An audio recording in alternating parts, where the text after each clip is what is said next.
बिजनौर की रणभूमि में समाजवादी पार्टी की बात हो या बसपा की बात हो या फिर आरएलडी और बीजेपी गठबंधन की बात हो, तमाम पार्टियों के योद्धा पूरी ताकत से मैदान में उतरे हैं और उन्हीं में से एक योद्धा है चंदन चौहान। चंदन जी, कितनी चंदन की खुशबू बिजनौर वालों को पसंद आ रही है? देखिए, खुशबू पूरी बिजनौर लोकसभा से लेके पश्चिम उत्तर प्रदेश और पूरे उत्तर प्रदेश के अंदर है। एनडीए गठबंधन जहां जयंत चौधरी जी का साथ भारतीय जनता पार्टी को मिला है, इसकी खुशबू जनता ने स्वीकार कर ली और सुगंधित होके पूरे देश को फैलाने का काम करेगी। मतलब चंदन और फूल की खुशबू आपको लग रहा है कि काम कर रही है? देखिए, पूरी जनता ने मन बना चुकी है। 36 बिरादरी, हर धर्म, हर जाति, हर वर्ग के लोग एकजुट होकर मन बना चुके हैं कि एनडीए गठबंधन उत्तर प्रदेश में 80 पार करेगा और देश के अंदर 400 पार का नारा बना के आदरणीय नरेंद्र मोदी जी को तीसरी बार देश का प्रधानमंत्री बनाने का काम करेगा। अच्छा, क्या जीत का आंकड़ा क्या लग रहा है आपको कि भाई आप आश्वस्त है अपनी जीत को लेकर के? कितने उससे? देखिए, बिल्कुल जनता जिसके आशीर्वाद देती है उसका जो है बड़ा मामला होता है और जनता मन बना चुकी है, एनडीए के साथ है और जयंत चौधरी जी का जब साथ मिल गया है तो कोई भी कमी देखने को नहीं मिल रही। अच्छा चंदन जी, एक बात बताइए कि भाई मुस्लिमों के कई गांव हैं, यहाँ पर प्राली है, तमाम में गाँव में गया, वहाँ थोड़ी सी आपको लेकर नाराजगी नजर आ रही है कि हमने विधायक बनाया था और वो तो जाके बीजेपी वालों के साथ चले गए। देखिए, चंदन मीरापुर में ही है और चंदन बिजनौर में ही है। चंदन कहीं नहीं गया और चंदन अपने लोगों के साथ है और हमेशा साथ रहेगा। हमारा उनका सभी समाज का 36 बिरादरी का 3 पीढ़ियों से संबंध है। मैं विश्वास दिलाना चाहता हूँ आपके चैनल के माध्यम से कि बाबू नारायण सिंह जी का चबूतरा 24 घंटे सर्व समाज के लिए खुला है और आगे भी खुला रहेगा। हाँ, लेकिन जिस तरीके से मुस्लिमों की नाराजगी है, मतलब उनसे बात की थी आपने कि जब ये गठबंधन की बात चली थी? हालांकि राष्ट्रीय नेताओं का फैसला होता है, लेकिन कभी गए उन लोगों के बीच आप? देखिए, चौधरी चरण सिंह जी का गुलदस्ता 36 बिरादरी का अपने नेता आदरणीय जयंत चौधरी जी के साथ है और उन्होंने मन बना रखा है जहां जयंत चौधरी जी का नेतृत्व और राष्ट्रीय लोकदल का किसान, कमेरा, अल्पसंख्यक, पिछड़े, दलित, अगड़े सबको साथ लेके सबका साथ, सबका विकास, सबका विश्वास और सबके प्रयास के नारे को सिद्ध करने का काम करेगा। मुकाबला किससे है आपका? कोई नहीं है फिलहाल, और मुकाबला ये है कि हर घर, हर गली, हर गांव, हर व्यक्ति तक पहुंच के अपनी नीतियों को पहुंचाएं, वोट मांगे, समर्थन मांगे और मुझे पूरा विश्वास है कि आशीर्वाद बिजनौर में चंदन को मिलने का काम होगा। नहीं, साइकिल से मुकाबला या हाथी से? साइकिल से या हाथी से मुकाबला? कोई नहीं है, तो तय उन्हें करना है। यहाँ फिलहाल कोई टक्कर नहीं है और आप सब लोग जानते हैं कि बिजनौर नया इतिहास लिखना जाना चाहेगा और ये हमारा गंगा जमुना के क्षेत्र का बीच की दोआब की ज़मीन है, बहुत फर्टाइल है और यहाँ पे हर तरह की फसल होती है। तो यहाँ प्यार की फसल की उपज होगी, भाईचारे की फसल उपज होगी, तरक्की की फसल उपज होगी, विकास की फसल उपज होगी और आने वाले समय में आप देखेंगे कि हम बदलाव अपने लोगों के जीवन शैली में लाके विकसित भारत का निर्माण करेंगे। विजेंद्र चौधरी हैं, बीएसपी से प्रत्याशी हैं, उनका सीधा कहना है कि इस बार जो हाथी है वो नल को उखाड़ लेगा। देखिए, ये सब दावे करते हैं, जिनकी ज़मीन नहीं होती उनके दावों में की भी ज़मीन नहीं होती। मुझे ये पता है कि यहाँ चौधरी साहब ने ऐसा समीकरण बनाया है कि जिसका तोड़ किसी भी विपक्षी पार्टी के पास नहीं है।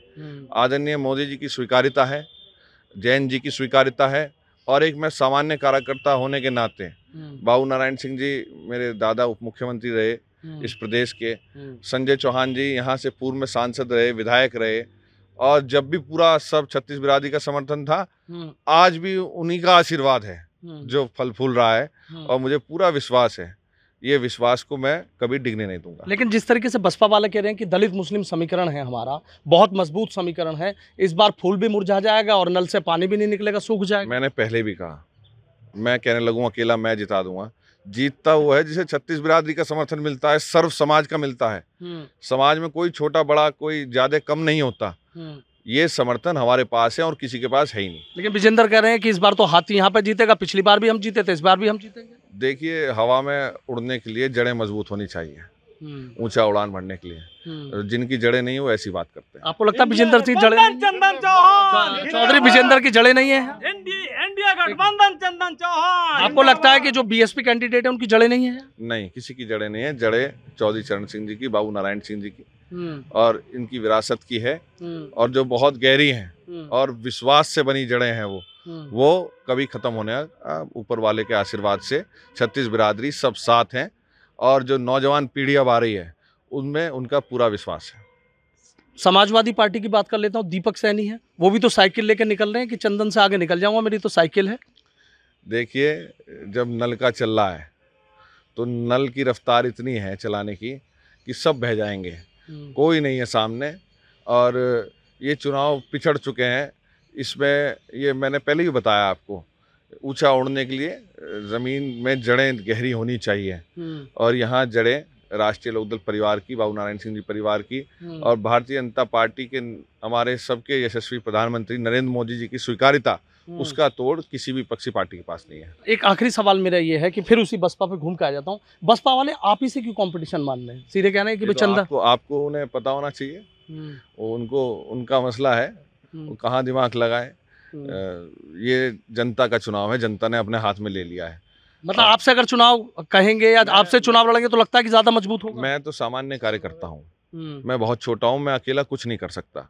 ये तो सर्व समाज का और बाबूजी और जयंत चौधरी जी का आशीर्वाद है, जिसे मैं धरातल पे ला के मेहनत से सींच के अपने सभी शुभचिंतकों के आशीर्वाद से उसे पूरा करने का प्रयास कर रहा हूँ। लेकिन आपको लग रहा है कि जैसे बीजेपी के साथ आरएलडी का गठबंधन हुआ है, 2 सीटें ही मिली हैं, आपको नहीं लग रहा कि एक धड़ा नाराज है कि भाई गठबंधन नहीं करना चाहिए था, नहीं जाना चाहिए था, अगर पहले ही साथ रहते? तो आपको लग रहा है कि उस धड़े को मना लेंगे या कोई नाराजगी नहीं? 80 की 80 सीट पे राष्ट्रीय लोकदल चुनाव लड़ रही है और पूरे देश में राष्ट्रीय लोकदल चुनाव लड़ रही है। गठबंधन जब होता है तो मन मिलने से और दिल मिलने से होता है। कार्यकर्ताओं का दिल और मन मिल चुका है और वो 80 की 80 सीटों पे प्रतिष्ठा बना के भारतीय जनता पार्टी, राष्ट्रीय लोकदल गठबंधन के जितने घटक दल हैं, उनको सबको जिताने के लिए जी तोड़ मेहनत करेगी। आपको नहीं लग रहा कि पश्चिम उत्तर प्रदेश में बहन जी उतर चुकी हैं, पूरी तरीके से घेराबंदी कर रही है?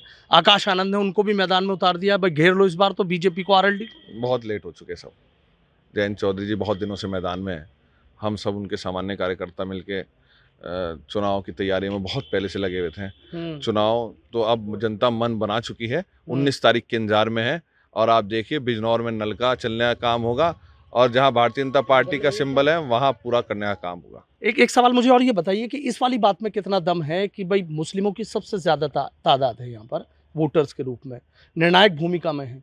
ये चर्चा यहाँ पे चल रही है। जब मैं यहाँ गलियों में घूमा बिजनौर की तो लोगों का कहना था कि जो दीपक सैनी है चंदन जी को घेर लेंगे और बसपा निकल के चली जाएगी। बोले जी ये समीकरण है, तो इस वाली समीकरण में कितना? देखिए 36 बिरादरी, मैंने फिर कह रहा हूँ आपको, चुनाव वो जीतता है जिसे 36 बिरादरी का समर्थन मिलता है। मैं अपने क्षेत्र के लोगों के दिल में बसता हूँ और वो मेरे दिल में बसते हैं, तो कोई बीच में अभी हमारे और उनके नहीं है, ना कोई भी आने के। तो ईवीएम में कितनी वोट बसेंगे जो आप कह रहे हैं दिल की बात और दल की बात हो गई है? देखिए एक तरफा चुनाव है, ईवीएम में 4 नंबर पे हमारा निशान है नल का और बिजनौर में 1 नंबर पे आने का काम होगा उसका। इतना कॉन्फिडेंस कैसे है अपनी जीत को लेकर? अपने लोगों, अपने बुजुर्गों, अपने साथियों के बलबूते पे कॉन्फिडेंस। चंदन चौहान, बहुत बहुत शुक्रिया। तो देखिए आरएलडी बीजेपी के प्रत्याशी चंदन चौहान पूरा दावा कर रहे हैं कि उनके चुनाव में कहीं कोई दिक्कत नहीं है। 36 बिरादरियों का जो समर्थन है वो उनके साथ है और विपक्षी पार्टियों पर, खास तौर से बसपा पर कह रहे हैं कि बहुत देर से आए हैं। जयंत चौधरी अब तक पूरा इलाका छान चुके थे।